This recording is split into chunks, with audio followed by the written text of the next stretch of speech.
ये है Canada, America के बिल्कुल ऊपर एरिया के लिहाज से दुनिया का सबसे बड़ा कंट्री। कनाडा के वेस्ट में पैसिफिक ओशन, ईस्ट में अटलांटिक ओशन, नॉर्थ में आर्कटिक ओशन है। कनाडा और यूएस का बॉर्डर दुनिया का सबसे लंबा बॉर्डर है और इंटरेस्टिंगली कनाडा की 80% पॉपुलेशन इस बॉर्डर के 100 माइल्स के रेडियस के अंदर ही रहती है। कनाडा का ये एक प्रोविंस ओंटारियो 40% जीडीपी कंट्रीब्यूट करता है। इस पॉपुलेशन पैटर्न की एक बहुत बड़ी वजह ये है कि कनाडा में बहुत सख्त सर्दी है और स्पेशली नॉर्थन साइड पर तो हर तरफ बर्फ या फिर बहुत ज्यादा झील और दरिया हैं। हमारी पूरी जमीन की 50% फ्रेश वाटर लेक्स कनाडा में हैं। कनाडा नेचुरल रिसोर्सेज से माला माल है। कनाडा के पास दुनिया के चौथे सबसे बड़े ऑयल के रिजर्व मौजूद हैं। इसके अलावा कनाडा में पोटेशियम, यूरेनियम, कोल और थर्मल एनर्जी और नेचुरल गैस के बहुत बड़े रिजर्व मौजूद हैं। बेशुमार लेक और पानी के रिजर्व होने की वजह से कनाडा की 60% एनर्जी हाइड्रोथर्मल प्लांट से आती है और इसीलिए कनाडा दुनिया में दूसरा सबसे बड़ा पानी से बिजली पैदा करने वाला कंट्री है। कनाडा की main industry real estate, mining और मैन्युफैक्चरिंग है और इसीलिए मेजॉरिटी पॉपुलेशन इधर ही रहती है।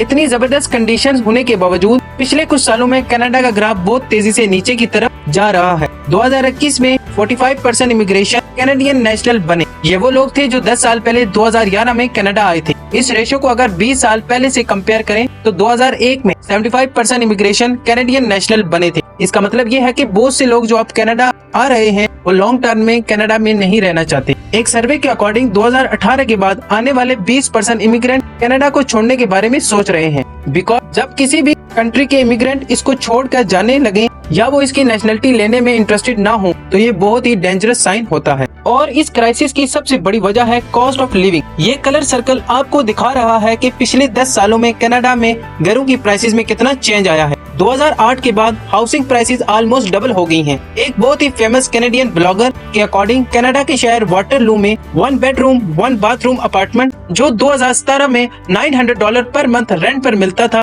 अब 2024 में इसका रेंट $2000 है। मतलब 6 सालों में रेंट 120% ऊपर गया है। इसी तरह घर खरीदने के लिए 2015 में जो मॉर्गेज $1400 पर मंथ था, अब वो अराउंड 3500 पर मंथ हो गया है। मतलब कनाडा के बड़े शहरों में जहाँ पर ज्यादातर लोग रहते हैं, एक छोटा सा 1 बेडरूम अपार्टमेंट का रेंट $2000 है और अगर आप इसे खरीदना चाहते हैं तो इसका मॉर्गेज है $3500 पर मंथ। ऐसी सिचुएशन में जबकि कनाडा में एवरेज मंथली सैलरी $4000 से $6000 पर मंथ के दरमियान है, फिर हाई टैक्स रेट और खाने पीने, ट्रैवल के खर्चे, आप इतना रेंट या मॉर्गेज कैसे अफोर्ड कर सकते हैं। कनाडा में एवरेज एनुअल सैलरी $60,000 है, मतलब $5000 पर मंथ। इसीलिए एक रिसेंट सर्वे में ये फाइंडिंग सामने आई है कि 63% कैनेडियंस के पास अपना घर नहीं है और उन्होंने लिटरली इस आइडिया को भी गो अप कर दिया है कि अब वो कभी अपना घर नहीं ले सकेंगे। और इसकी वजह ये है कि लेट्स से अगर आपकी एनुअल सैलरी $60,000 है तो आफ्टर टैक्स ये अराउंड $50,000 रह जाएगी। और अगर आप मेन सिटीज जैसे कि टोरंटो या वाटरलू में रहते हैं तो आराम से $20,000 से $25,000 आपका रेंट होगा। इसमें फिर लेट से $5,000